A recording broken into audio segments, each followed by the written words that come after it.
Hello and welcome to NewFilmmakers Los Angeles in partnership with Movie Maker magazine. My name is Danny DeLillo and we're here at the South Park Center and I'm here with Rommel Villa with his movie Teddy Mate. Let's take a little clip. You're a very pretty teddy. What's your name?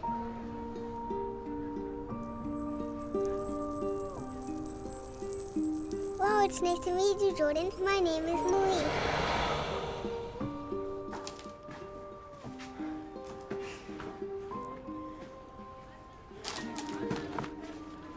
Thank you. Congratulations. Thanks. Thank you so much for being here and congratulations on your film. Thank you so much. It had a very personal effect on me. I really loved it very much, but for those that haven't seen it, tell us a brief synopsis. Well, in a magical world where when you are 6 years old, your parents take you to the office of teddy affairs, you magically bond with a teddy bear. You think of it as Harry Potter, and when you connect with a wand, you know, you bond with it, but it bonds with you as well. So in this world, a very excited little girl bonds with her teddy bear, and the teddy bear grows up in like learning more about you, what you like, what you don't like, who do you want to be in the future, and when you're ready, when you're a teenager, it magically transforms into your partner in life. So for our protagonist, her teddy bear transforms into what she wanted and needed the most, but it subverts expectations of society and her family. I love it. I mean, it's so nice when you watch a film and you're like, that is such a brilliant concept. Like, you know, it really is. It's really such a brilliant concept. And only wish we all could just have a teddy bear that we grew up, we just find the one we're destined to be with. But where did the inspiration come from in like making this project? Because it's so unique. Well, I have to give it to Lydia Lane, the writer. She came out with the concept, and it was in times when she was when she recently got engaged to her now wife, and you know she has a big family. There are a lot of children in her family, and when we were talking, she was saying like, you know, I want to find a way to tell my nieces, my nephews about us, about me getting married to another woman, you know, but in a way that it doesn't feel tense or like this is a taboo, you know, but in a way that they understand what that. At the end of the day, it's all about love, you know? So with like brainstorming and everything, she was like, you know, kids love teddy bears. Grown-ups love teddy bears. Everybody loves teddy bears. But you know, but especially children, like you know, you always dream about the day that you will get like that perfect teddy bear. What if this teddy bear learned from you and about you, and then it became your perfect partner, you know? In that way, it would transform into what you need, even if you don't even know it yet, you know? So that's how kind of like the main concept of the whole thing was born, and then you know everything evolved with working with the script and everything. To me, it was important to show the teddy bear transforming. You know, it's.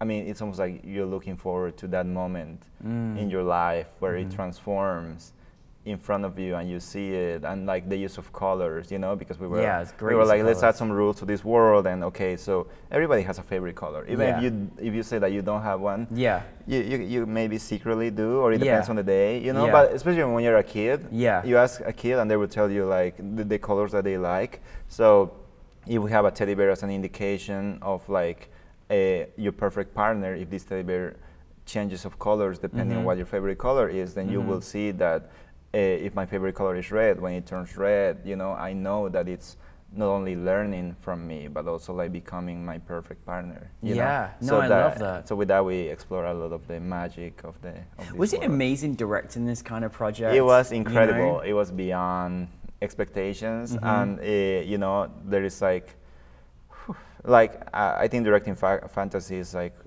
one of the biggest challenges I had to face. Because you've really got to create this world, and that's what I loved is you literally created this fantasy world, and it Yeah. was amazing how you created this fantasy world in her bedroom. You know what I mean? Like you really were able to do that, and even just and even when she was being sent away, like it felt like she was being taken away to this mystical world, and it was just really hard to kind of it was amazing what you kind of did to us psychologically. So it worked. Yeah. What you did, it worked. What were some of Thank the biggest challenges that you had? Because I mean, it must have been a little bit like so many. feel. I think, well, building the world is and like establishing the most important rules of the world is probably like a big challenge, writing wise, and the execution itself. And we want to make sure that the audience understands the rules of the world, but we don't also want to spend too much time explaining them, but we want them to be immersed in the story. So definitely like finding visual ways, like the colors, the transformation, the book itself when the father reads it to her, and the use of voiceovers and the dancing and everything, it's like it helps put the pieces together so that people can understand what's happening, and like the color of the hair, I kind of like to see that they are matching in a way. Just really brainstorming about like all of those rules was definitely, it was a challenge, but it was also like a very fun challenge.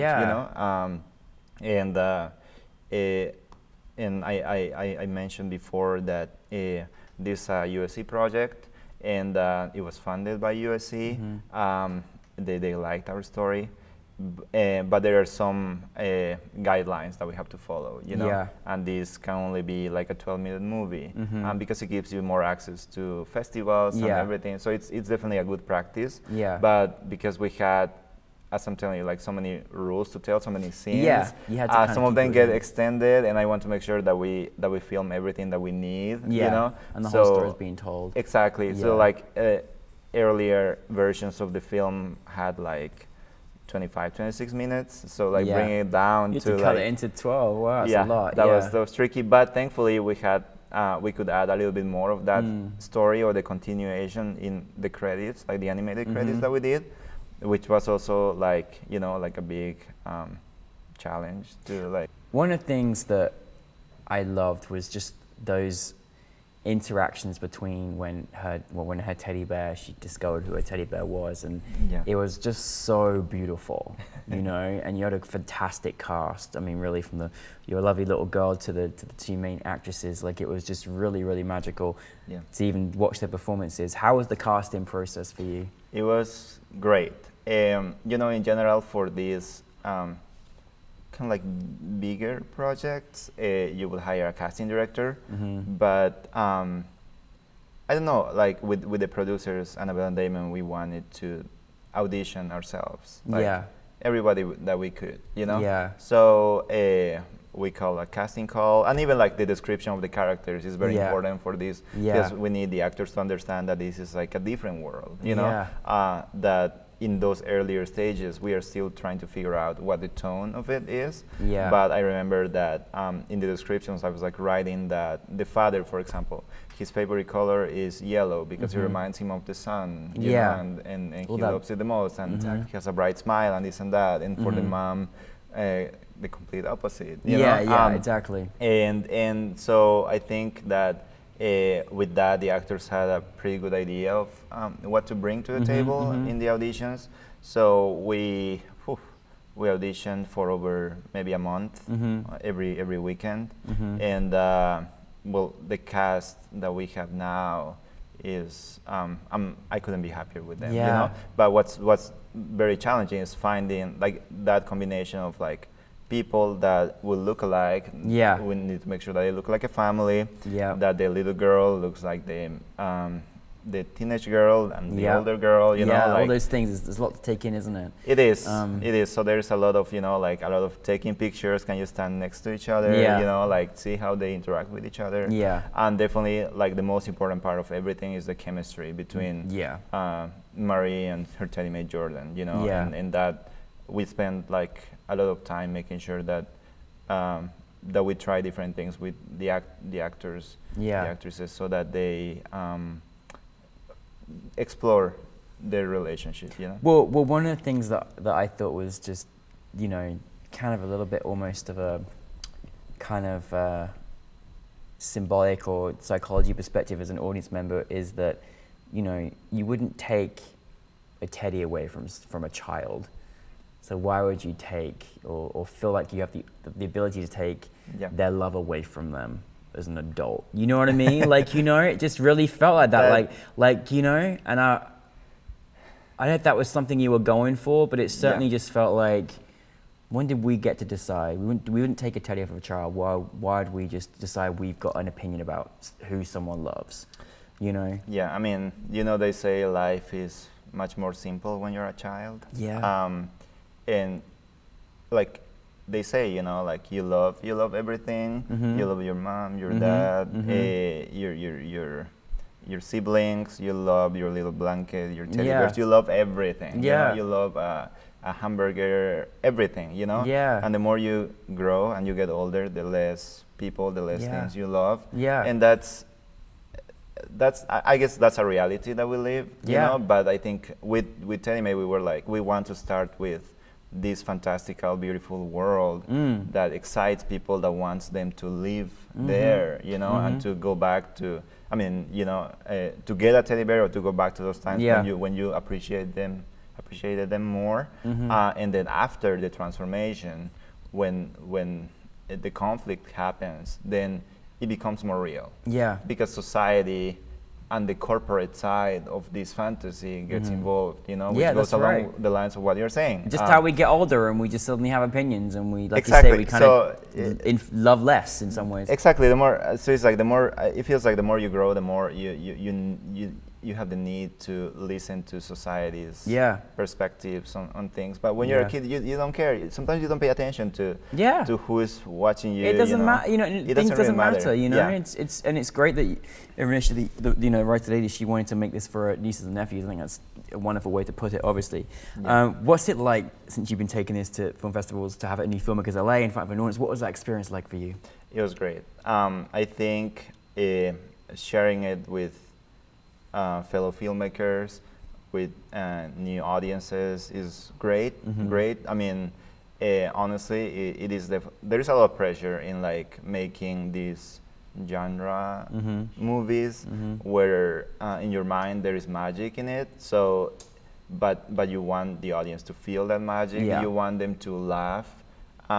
It's hard to to pinpoint where exactly they are going to laugh, when they're going to cry or anything, but at least to get some reaction from them is great, you know. Of course, but for this, especially because I was like in my mind, this is a very weird, whimsical world. Yeah. And if I watched it, I would want to laugh at certain moments, you know, and be like, oh, this is a little ridiculous, but it's also kind of fun, you know.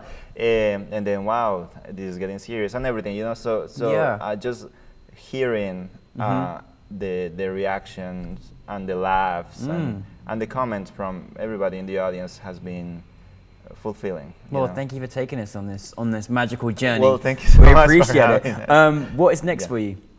Oof, what's next for me? I think, well, definitely like taking this beautiful concept and making it bigger. Oh, into a feature? It's a big. You know, the original talks were a feature, and with Lydia, the writer, we are developing that, like trying to find the right story for this, because there is just so much to explore.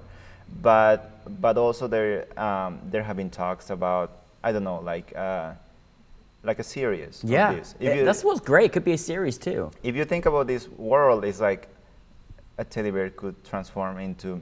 Yeah, there are different outcomes. Yeah, you know, of course. There are different outcomes, especially if we talk about, you know, like the LGBT community. Yeah. You know, we have gay, lesbian, transgender, and there are so many possibilities to explore in this world, and there are concepts that we left in the movie. What's damaging a teddy bear? You know, like what happens when you take them to all these sciencey labs and you work with them. You know, so there is just so much to explore that I think.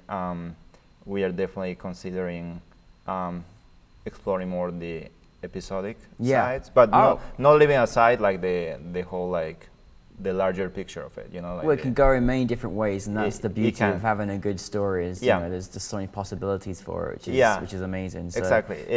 So definitely that's a priority now, but also I came back from shooting another project a couple of weeks ago in Mexico. Oh, awesome. And this one is completely different. Yeah. It's like a historical piece. Oh, cool. It's in Spanish, which I'm very excited about. Excellent. I'm from Bolivia, I speak Spanish. Wonderful. And this is the story of the scientist, the Mexican scientist who synthesized the birth control pill in 1951. And well, it focuses on the events that happened right after he discovered this. Wow. You know, wow, you're making movements, Rommel. You're making movements in the industry of with your storytelling. That's wonderful. well, yeah, you know, I mean, that's filmmaking is all I want to do. So. And filmmaking is all you will do. So, because you know you've got so much to offer. Well, listen, thank you very much for today. Thank you for your Thank film. you so much. Yeah. I can't wait to see more developments. Keep sharing your films with us, please. I'll be back, I promise. Yeah. Rommel, everybody, thank you very much.